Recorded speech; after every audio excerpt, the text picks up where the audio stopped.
Hello guys, welcome back to my channel once again. Hope you are doing well. Times of India को पढ़ना start करते हैं। First of all we will discuss important words of this topic. इसके जितने भी important words होंगे हम उसको डिस्कस करेंगे।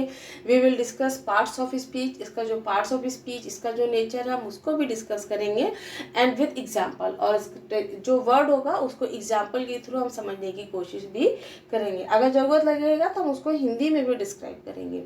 So now let's start. First one is feasibility. Feasibility इसका जो पार्ट्स ऑफ स्पीच, इसका जो नेचर है वो नाउन है। फिजिबिलिटी मीन्स संभाव्यता, पॉसिबिलिटी किसी भी चीज़ की। द पॉसिबिलिटी, कैपेबिलिटी और likelihood of something being done और अकम्प्लिश्ड। मीन किसी भी चीज़ की जब संभाव्यता होती है, पॉसिबिलिटीज जब होती है, this is called as a feasibility. Example, conservationists are studying the feasibility of restoring steelhead trout to the creek। जो कंजर्वेशनिस्ट है वो स्टडी कर रहे हैं द फिजिबिलिटी, संभाव्यता की रिस्टोर करना उसको, the steel head trout to the creek. Now next one is synchronization. Synchronization इसका जो पार्ट्स ऑफ स्पीच, इसका जो नेचर है वो नाउन है। The situation when two or more actions, events, etc. happen at exactly the same time or the act of making this happen। कहना है जब कोई घटना या एक ही टाइम के दो व्यक्ति भी हम बोल सकते हैं, तो कोई जब घटना एक ही समय पर हो जाती है, एक या दो से अधिक घटनाएं एक ही टाइम पर होती हैं, so this is called as a synchronization. ठीक उसी समय होने वाली दो या दो से अधिक घटनाएं, कार्रवाइयाँ आदि या इससे घटित कराने में कार्रवाई समकालीन, है ना। समझ में आ गया। सिंक्रोनाइजेशन होता है कि एक ही समय पर होने वाली कोई घटना, दो या दो से अधिक घटनाएं। The music was in perfect synchronization with the action on the stage. कि म्यूजिक जो था वो एक्शन के साथ साथ स्टेज पर परफेक्ट सिंक्रोनाइजेशन था। मीन्स म्यूजिक तो था उसके साथ उसमें जो एक्शन जो था वो भी उसी समय पर था, तो combination was very good. Next one is ratification. इसका जो पार्ट्स ऑफ स्पीच, इसका जो नेचर है वो नाउन है। Ratification is the official way to confirm something. Ratification का मतलब होता है कि किसी भी चीज़ को ऑफिशियल तरीके से जब हम उसको कन्फर्म कर देते हैं, this is called as a ratification, usually by vote. वैसे तो हम वोट के द्वारा इसको कन्फर्म करते हैं, but it is the formal validation of a proposed law. We almost never use the word ratification except to talk about process by which proposed law, treaties and agreements are officially recognized। कह रहे हैं वैसे तो हम ratification word use नहीं करते हैं, और तभी जब हम उसको यूज़ करते हैं जब बेसिकली लॉज, ट्रीटीज और एग्रीमेंट जो है वो ऑफिशियली रिकॉग्नाइज किए जाते हैं। मीन्स ऑफिशियली उनमें हम कहेंगे ठप्पा लग जाए, ऑफिशियली उनमें मोहर लग जाती है, then ratification word is use. Otherwise normally हम रेटिफिकेशन वर्ड को यूज नहीं करते हैं।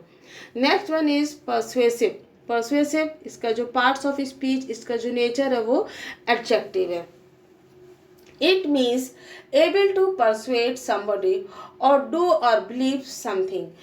कुछ करने में हम जब समर्थ हो जाते हैं, किसी को हम राजी कर लेते हैं अपनी सपोर्ट में, अपने फेवर में, then it is called as a persuasive situation और परसुएसिव मीन्स कुछ करने में या मानने के लिए राजी करने में समर्थ होना या प्रत्ययी होना। The persuasive power of advertising. Advertise करने का जो परसुएसिव पावर था, मीन्स वो एडवर्टाइजिंग इतना पावरफुल था कि लोग उससे सहमत हो गए, ऐसा हो गया।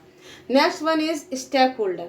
इसका जो पार्ट्स ऑफ स्पीच, इसका जो नेचर है वो नाउन है। स्टेक होल्डर मीन्स होता है कि हितग्राही होना या किसी भी चीज़ में हिस्सेदारी होना।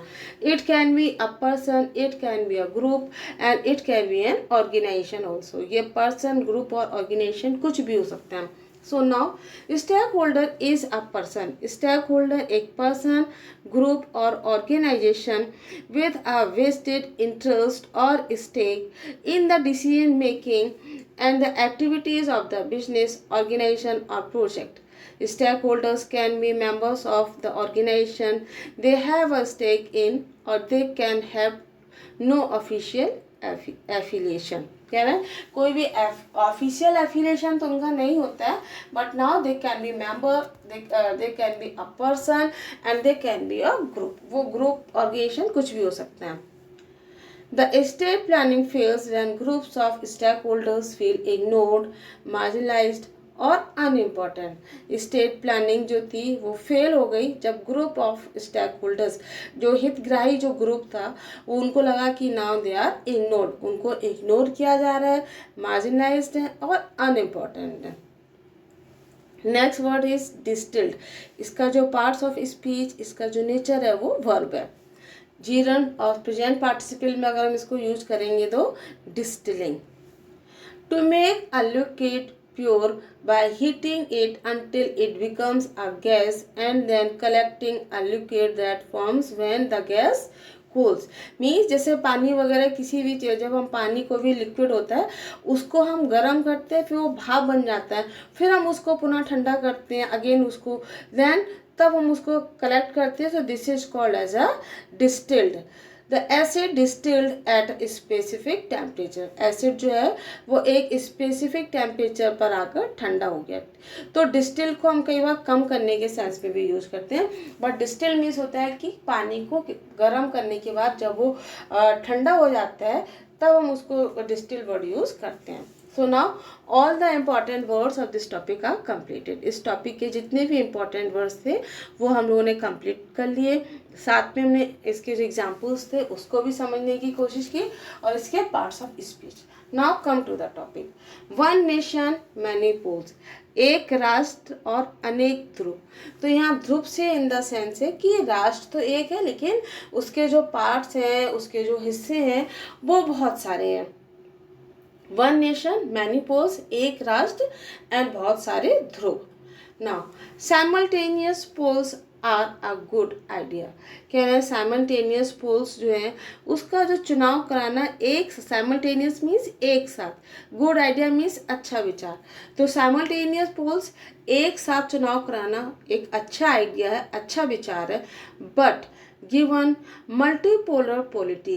देखिए हमारे क्या है कि बहुध्रुवीय राजनीति, हमारे यहाँ नंबर ऑफ ग्रुप्स हैं, नंबर ऑफ पार्टीज हैं, तो कह रहा है मल्टीपोलर पॉलिटीज। गिवन से मत यहाँ देने से मतलब देखने का सेंस आ रहा है। सो गिवन मल्टीपोलर पॉलिटी, जो हमारी बहुध्रुवीय राजनीति है उसको देखते हुए get more parties on board. जो और जो पार्टीज हैं उन दलों को भी हमें शामिल करना चाहिए। पार्टीज मीन्स दल, ऑन बोर्ड, ऑन बोर्ड मतलब ये कि हमें उसको शामिल करना चाहिए। तो साइमल्टेनियस पोल्स अभी हमारी गवर्नमेंट सोच रही है कि जो हमारे भूतपूर्व राष्ट्रपति रामनाथ कोविंद जी हैं उनके अंडर में, उनके लीडरशिप में एक कमेटी ऑर्गेनाइज की गई है जिसमें ये कहा जा रहा है कि अब जो सारे इलेक्शंस हैं, लोकसभा इलेक्शंस हो गए, असेंबली इलेक्शंस हो गए, उन सबको एक साथ ही कराया जाएगा। तो क्या ये पॉसिबल है एक साथ इलेक्शंस कराना? तो ठीक है, साइमल्टेनियस इलेक्शन कराने के लिए हम लोग सोच रहे हैं, गवर्नमेंट सोच रही है, इट्स गुड आइडिया। लेकिन हमारे क्या है, मल्टीपोलर पॉलिटी चलती है, हमारे यहाँ बहुत सारी पार्टीज एक साथ काम करती हैं, तो उन सबको भी हमें शामिल करना चाहिए। तो ना आगे देखते हैं क्या है। A high level committee led by Ramnath Kovind. High level means बहुस्तरीय कमेटी को ऑर्गेनाइज किया गया बाय द रामनाथ कोविंद की लीडरशिप में। टास्क मीन्स उनको ये काम दिया गया है। टू एग्जामाइन, जांच करने का। द फिजिबिलिटी मीन्स संभाव्यता है, पॉसिबिलिटीज ऑफ साइमल्टेनियस इलेक्शंस, एक साथ इलेक्शन कराने का। For all levels of government के जितने लेवल्स हैं सरकार के उन सब का। Has recommended India transition of this system means ये जो हमारा चल रहा है, रिकमेंडेड मीन्स उसकी सिफारिश की है, of India. So now a high level committee led by Ramnath Kovind की अध्यक्षता में या उनके द्वारा टास्क टू एग्जामाइन, उनको ये एग्जामाइन जांच करने का टास्क दिया गया। The feasibility of simultaneous election, एक साथ इलेक्शन कराने की संभाव्यता पर कि वो हो भी सकते हैं नहीं भी हो सकते हैं। For all the levels of government के सारे लेवल्स के लिए। Has recommended India transition of this system, और इस सिस्टम के बदलाव के लिए, ट्रांजिशन मीन्स बदलाव, तो इस सिस्टम के बदलाव के लिए भारत ने सिफारिश की है। This can happen by 2029। और ये जो सिफारिश की जा रही है, ऐसा सोचा जा रहा है कि अब जो इलेक्शंस होंगे वो एक साथ होंगे, तो ये केवल 2029 तक ही पॉसिबल हो सकता है। सिंक्रोनाइजिंग, सिंक्रोनाइजिंग मीन्स समकालीन, एक समय पर, बताया था ना। सिंक्रोनाइजिंग मीन्स होता है कि दो पर्सन या दो इवेंट, दो घटनाएं एक ही टाइम पर जब घटित होती हैं, so this is called as a synchronizing. Synchronizing Lok Sabha and assembly election, Lok Sabha और असेंबली इलेक्शंस को सिंक्रोनाइज करना, एक ही समय पर कराना, doesn't face stiff challenges as the relevant constitutional change will not require ratification by the state assemblies. तो लोकसभा और assembly के इलेक्शन को एक ही समय पर एक ही साथ पे कराना, डजंट फेस, सामना नहीं करते हैं, स्टिफ चैलेंजेस। स्टिफ चैलेंजेस का मतलब हुआ कि कड़ी चुनौती, तो कड़ी चुनौती का सामना नहीं करते हैं। फेस मीन्स सामना करना, कड़ी चुनौती का सामना नहीं करते हैं या नहीं करना पड़ेगा। As the relevant constitutional changes, relevant constitutional changes का मतलब हुआ कि प्रासंगिक संवैधानिक परिवर्तन। रेलिवेंट मीन्स उससे रिलेटिव या उससे कनेक्टेड या रिलेटेड भी हम बोल सकते हैं। कॉन्स्टिट्यूशनल मीन्स संवैधानिक, चेंजेस मीन्स परिवर्तन। तो कह रहे हैं जो रेलिवेंट कॉन्स्टिट्यूशनल जो चेंजेस हैं विल नॉट रिक्वायर, उनको ज़रूरत नहीं पड़ेगी ratification by the state assembly, state assembly के द्वारा उनके किसी भी चीज़ की ज़रूरत नहीं पड़ेगी। रेटिफिकेशन मीन्स समर्थन या अनुसमर्थन। तो कहना है इस तरह से हमें जो स्टेट असेंबलीज हैं उनकी हमें समर्थन की रिक्वायर मीन्स ज़रूरत पड़ेगी, उनके समर्थन की ज़रूरत नहीं पड़ेगी। हाउएवर, फिर भी सिंक्रोनाइजिंग लोकल बॉडीज इलेक्शंस, जो लोकल बॉडीज जो इलेक्शंस हैं उनका एक साथ and electoral polls and electoral rolls, और जो इलेक्टोरल जो रोल्स है उसका will need the concurrence of the at least half the state assemblies, at least half the state assemblies, कम से कम आधे स्टेट की हमको जरूरत पड़ेगी। हाउएवर, फिर भी synchronizing local bodies elections and electoral rolls, कह रहे हैं लोकल बॉडीज के इलेक्शंस को एक साथ कराने में एंड इलेक्टोरल रोल्स, और जो मतदाता सूची है उसको विल नीड की जरूरत पड़ेगी द कंकरेंस मीन्स सहमति की, at least half the state assemblies, कम से कम आधे स्टेट असेंबली की जरूरत पड़ेगी। India started off with the simultaneous elections, Bharat ने एक साथ इलेक्शंस कराने की शुरुआत की थी। यहाँ बोलेंगे कि भारत की शुरुआत एक साथ चुनाव से हुई थी। This was general case till about 1967, और ये कह रहे हैं कम से कम या अबाउट के लगभग 1967 तक ये एक जनरल केस था, ये एक साधारण बात थी। सब्सिक्वेंटली, लेकिन साथ साथ धीरे धीरे इलेक्शन साइकिल्स डाइवर्स्ड, और जो इलेक्शन साइकिल जो था, इसका जो चक्र था इलेक्शंस का, वो धीरे धीरे डाइवर्स्ड हो गया, धीरे धीरे चेंज हो गया। Of the Kovind committee argument, कह रहे हैं रामनाथ कोविंद की कमेटी है उसका क्या आर्ग्यूमेंट है। Let start with the most convincing one to revert to synchronized elections. Synchronized election means एक समय पर इलेक्शन कराना। लेट्स स्टार्ट मीन्स हमको स्टार्ट करना चाहिए, with the most convincing one means और ज़्यादा तर्क के साथ, टू रिवर्ट मीन्स वापस लौटने में। तो कहना है कि हमें और ज़्यादा तर्क के साथ अब जो हमें समकालीन चुनावों की ओर वापस लौटने की ज़रूरत है। एंड और ठोस, मोस्ट कन्विंसिंग वन मीन्स और ज़्यादा तर्क के साथ मीन्स जैसे हमें पहले 1967 तक के केस जनरल थे, एक ही साथ सिंक्रोनाइज्ड इलेक्शंस होते थे, तो उसी की तरफ हमको फिर से रिवॉल्ट और वापस होने की ज़रूरत है, और हमें इसके साथ तर्क की भी ज़रूरत है। कन्विंसिंग वन मीन्स मोस्ट तर्क के साथ। लिमिट्स एडमिनिस्ट्रेटिव बर्डन, अब इनका क्या कहना है कि लिमिट एडमिनिस्ट्रेटिव बर्डन, जो हमारा जो एडमिनिस्ट्रेटिव जो बर्डन है, जो बोझ है, उसको भी कम करेगा। Atypical Lok Sabha elections involved at least 7 million officials seconded to election duty। कह रहा है कम से कम जो लोकसभा जो टिपिकल इलेक्शंस होता है, इन्वॉल्व मीन्स शामिल करता है, एटलीस्ट कम से कम 7 मिलियन ऑफिशियल 7 मिलियन अधिकारियों को वो शामिल करता है, सेकेंडरी टू इलेक्शन ड्यूटी को करवाने में। जब आपके लोकसभा इलेक्शंस होते हैं तो कम से कम 7 million peoples officials have to do their duty, उनको अपनी ड्यूटी को करना पड़ता है।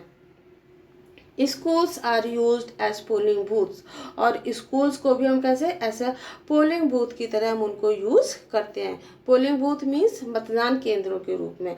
And there's large deployment of paramilitary force, और जो पैरामिलिट्री जो फोर्स होती है उसको भी हमें डिप्लॉयमेंट करना पड़ता है, उसकी भी हमें तैनाती करनी पड़ती है। लार्ज डिप्लॉयमेंट मीन्स बहुत ज़्यादा तैनाती करनी पड़ती है, किसकी? Paramilitary force. तो बहुत ज़्यादा या लार्ज संख्या में हमको पैरामिलिट्री फोर्स की तैनाती करनी पड़ती है। द सेम प्रोसेस, और यही same process now on the smaller scale, जो छोटे छोटे जो इलेक्शंस होते हैं स्टेट लेवल के, तो उनके साथ भी सेम चीज़ होती है, is repeated by the assembly elections, और जो असेंबली इलेक्शंस होते हैं उनके साथ भी सेम चीज़ रिपीट होती है। मीन्स हमारे लोकसभा इलेक्शंस होते हैं उसमें भी हमें large number of the paramilitary force have to appoint, उसके लिए भी हमें उसको अपॉइंट करना पड़ता है, means they have to give their duty. फिर जो लोकल इलेक्शंस होते हैं उनमें भी हमें सेम चीज़ करना पड़ता है। असेंबली इलेक्शंस होते हैं उसमें भी हमें सेम चीज़ करना पड़ता है। So now synchronization allows for more efficient use of resources. तो उनका कहना है कि अगर हमें सिंक्रोनाइजेशन इलेक्शंस कराते हैं, एक ही समय पर एक साथ अगर इलेक्शंस कराते हैं तो वो हमको अलाउ करते हैं, अनुमति देते हैं for more efficient use means और अच्छे अधिक तरीके से, एफिशिएंट तरीके से, प्रॉपर तरीके से यूज ऑफ रिसोर्सेज। तो हम जो रिसोर्सेज हैं, जो संसाधन हैं, उनको और अच्छे तरीके से यूज कर सकते हैं। इम्पैक्ट ऑन इकोनॉमिक परफॉर्मेंस, कह रहे हैं एक प्रभाव पड़ना, इम्पैक्ट मीन्स प्रभाव पड़ना, इकोनॉमिक मीन्स आर्थिक, परफॉर्म मीन्स प्रदर्शन।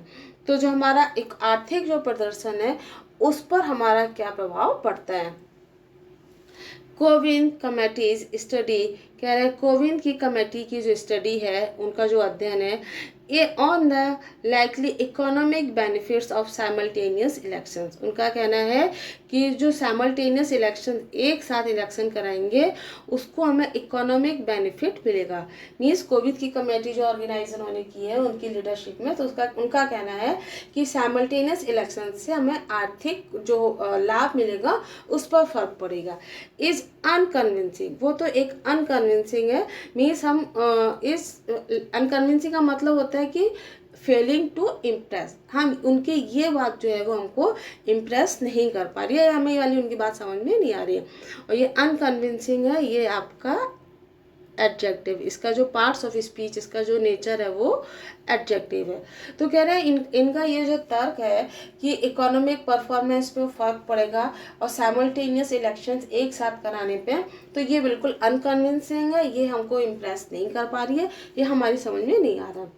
इकोनॉमिक ग्रोथ, आर्थिक ग्रोथ हम जिसको बोलेंगे कि, या जिसको हम लोग बोलेंगे कि आर्थिक ग्रोथ मीन्स विकास। तो economic growth is a complex process, कह रहा है आर्थिक विकास जो है, इकोनॉमिक ग्रोथ जो है वो एक बहुत ही कॉम्प्लेक्स प्रोसेस है, वो बहुत ही जटिल प्रक्रिया है। देयरफॉर, फिर भी, डिस्टिलिंग इट्स ड्राइवर्स, अब यहाँ पर ड्राइवर, आप ड्राइवर्स को मत समझ लीजिएगा कि आपका मोटर व्हीकल्स के जो ड्राइवर्स होते हैं आप ड्राइवर उनके लिए वर्ड यूज करेंगे, बट यहाँ पर ड्राइवर्स का मतलब होगा the people who are involve in that decision, कि वो जो इस डिसीजन में या चुनाव कराने के टाइम पर जो लोग जो इन्वॉल्व होते हैं, या जो चुनाव निकाय के जो मेंबर्स होते हैं, पीपल्स होते हैं, उनके लिए ड्राइवर वर्ड यूज हुआ है। तो देयरफॉर, फिर भी, distilling it drivers narrow dimensions, narrow dimensions का मतलब हुआ कि संकीर्ण संकीर्ण आयाम, नैरो मीन्स संकीर्ण एंड डायमेंशंस मीन्स आयाम। तो कह रहे हैं बहुत ही एक संकीर्ण आयाम हो जाएगा, संकीर्ण सोच भी हो जाएगी। Such as election cycles is not persuasive, जैसे कि इलेक्शन का जो साइकिल जो है, इलेक्शंस का जो ध्रुव हम जिसको बोलेंगे, इलेक्शन प्रोसेस जो है वो बहुत ही इट इज नॉट परसेसिव, वो बहुत ही प्रभावशाली नहीं होता है। सो नाउ देयरफॉर, लेकिन फिर भी distilling its drivers to a narrow dimension, कह रहे हैं इसके ड्राइवर्स को, इसके जो चालक है जो चुनाव कराते हैं, उनको चुनाव चक्र जैसे संकीर्ण आयामों तक हमें सीमित करना सही नहीं है। इज नॉट परसेसिव, परसेसिव मीन्स होना प्रेरक, तो इज नॉट परसेसिव वो प्रेरक नहीं है या सीमित सही नहीं है। मोर ओवर, फिर भी the data show that India's high growth phase began in 1980s, लेकिन फिर भी जो डाटा है वो हमें क्या बताते हैं, डाटा शोज, डाटा से पता चलता है कि इंडिया का जो हाई जो ग्रोथ है वो 1980 के दशक से स्टार्ट हो चुका था। लॉन्ग आफ्टर, उसके लंबे समय के बाद से the election cycle turn asynchronous, और उसके बाद जो इलेक्शन साइकिल्स है वो किस में टर्न हो गया, किस में परिवर्तित हो गया, अतुलकालिक जो हो गया, मीन्स उसमें असिंक्रोनाइज्ड हो गया। अनसर्टेन एरियाज, अनसर्टेन एरियाज का मतलब क्या हो कि अनिश्चित क्षेत्र, ऐसे क्षेत्र जो कि अनसर्टेन है उनके बारे में कुछ भी निश्चित नहीं है।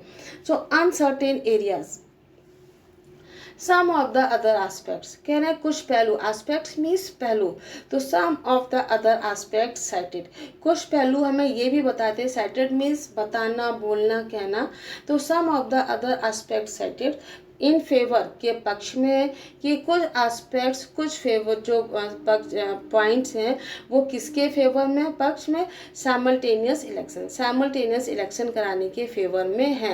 एज हार्ड टू जज, और कह रहे हैं लेकिन ये हार्ड टू जज है, मतलब उसको जज करना मुश्किल है। मीन्स कहना है कि कुछ जो हमें एस्पेक्ट्स हैं, कुछ पहलू जो हमें ये बता रहे हैं कि एक साथ इलेक्शन कराना वो एक बहुत ही मुश्किल है और उसको जज करना भी मुश्किल है। एज आर हार्ड टू जज मीन्स उनको जज करना भी मुश्किल है। फॉर एग्जाम्पल, एग्जाम्पल के लिए, will descend into a danger zone of identify politics really be checked by it, कह रहे हैं क्या विल मीन्स होगा भविष्य के लिए, डिसेंट, डिसेंट मीन्स उतरना, तो यहाँ पर उतरने से मतलब है कि उसमें इन्वॉल्व होना। So will descend into a danger zone, जो हमारे खतरे वाले जो क्षेत्र हैं उनको, ऑफ आइडेंटिटी पॉलिटिक्स, जो कि पॉलिटिक्स, आइडेंटिटी पॉलिटिक्स मीन्स राजनीति पहचान के लिए, कि कुछ जो राजनीतिक क्षेत्र ऐसे हैं जो उसके अपनी किसके लिए, डेंजर जोन के लिए जाने जाते हैं। Really be checked by it, क्या वो चेक्ड मीन्स रोकना, तो really be checked by it, क्या उनको इसके द्वारा रोका जा सकेगा। To illustrate, for example, reservation agitation, reservation means होता है कि आपके जो हमेशा देखना कि आए दिन किसी ना किसी को रिजर्वेशन चाहिए। कभी अभी आपने महाराष्ट्र में कुछ समय पहले देखा था कि वहाँ पे सबको रिजर्वेशन चाहिए, कभी जाट कम्युनिटी को रिजर्वेशन चाहिए। तो क्या है, आपका जो रिजर्वेशन है, आपके जो ये रिजर्वेशन का जो आंदोलन चलता है, एजिटेशन मीन्स आंदोलन, तो रिजर्वेशन जो एजिटेशन आंदोलन है एंड रिलेटेड पॉलिटिक्स, और उससे संबंधित जो पॉलिटिक्स है, positioning are not always link to an imminent elections, imminent election से हमेशा लिंक्ड नहीं करते। इमिनेंट का मतलब होता है कि बहुत ही शीघ्र घटित होने वाला, बहुत ही जल्दी, अवश्यंभावी बोलेंगे, मीन्स विदाउट एनी डिले, किसी भी डिले के। And it is basically used about something unpleasant, और ये बेसिकली जो है वो अनप्लीजेंट थिंग के लिए यूज होता है। एंड इमिनेंट, इसका जो पार्ट्स ऑफ स्पीच, इसका जो नेचर है वो एडजेक्टिव है। एग्जाम्पल के लिए अगर हम बोले तो heavy rainfall means that flooding is imminent, कि इतनी रेनफॉल हो रही, इससे मतलब है कि ये बाढ़ आने वाली है, मीन्स बहुत ही शीघ्र बाढ़ आने वाली है। तो वही कह रहे हैं कि link to an imminent elections, तो हमारे बहुत ही शीघ्र जो इलेक्शंस होने वाले हैं, तो क्या उससे संबंधित नहीं है। Lack of unanimity, unanimity means सर्वसम्मति, लैक ऑफ यूनैनिटी मीन्स सर्वसम्मति की कमी होना, लैक मीन्स कमी होना। As many as 47 political parties, जैसे कि कह रहे हैं कि as 47 political parties gave their opinions, 47 political parties ने अपने ओपिनियंस दिए, अपने उन्होंने विचार दिए। ऑफ देम, उनमें से 15 पार्टीज, 15 पार्टीज और ऑलमोस्ट 1 in 3, या फिर हम कह सकते हैं कि 3 में से 1 oppose the idea of simultaneous elections, उन्होंने एक साथ इलेक्शंस का आइडिया जो था उसका उन्होंने अपोज किया, उसका उन्होंने विरोध किया। दिस इज इम्पॉर्टेंट, ये इतना ही जरूरी है as state assemblies will have to pay the price of synchronization, जैसे कि जो स्टेट असेंबलीज हैं उनको सिंक्रोनाइजेशन की कीमत को चुकाना पड़ेगा। Will have to pay the price means उनको इसकी कीमत को चुकाना पड़ेगा। सिंक्रोनाइजेशन, एक ही समय पर जो इलेक्शंस कराए जाएंगे तो उसको इनको खामियाजा, जिसको हम बोलेंगे खामियाजा भुगतना पड़ेगा या फिर उसकी उनको कीमत चुकानी पड़ेगी। Kovind committee want synchronization to be linked to the term of Lok Sabha, कह रहे हैं कोविद की जो कमेटी है वो क्या क्या चाहती है, सिंक्रोनाइजेशन, वो उनको एक ही समय पर सिंक्रोनाइजेशन एक ही समय पर कराना चाहती है, to be linked to the term of Lok Sabha, और उसको लोकसभा टर्म से जोड़ते हुए। According to the committee, committee के अनुसार this can be brought about without the concurrence of state, कि ये घटित हो सकता है, ब्रॉट अबाउट हो सकता है मीन्स ये लागू किया भी जा सकता है, विदाउट मीन्स बिना कंकरेंस ऑफ स्टेट, स्टेट की सहमति के बिना भी ये किया जा सकता है। जीएसटी एग्जाम्पल, अब जीएसटी का एग्जाम्पल देखते हैं। GST is a highlight of India's political journey as state voluntary surrender unilateral taxation power for a large cause.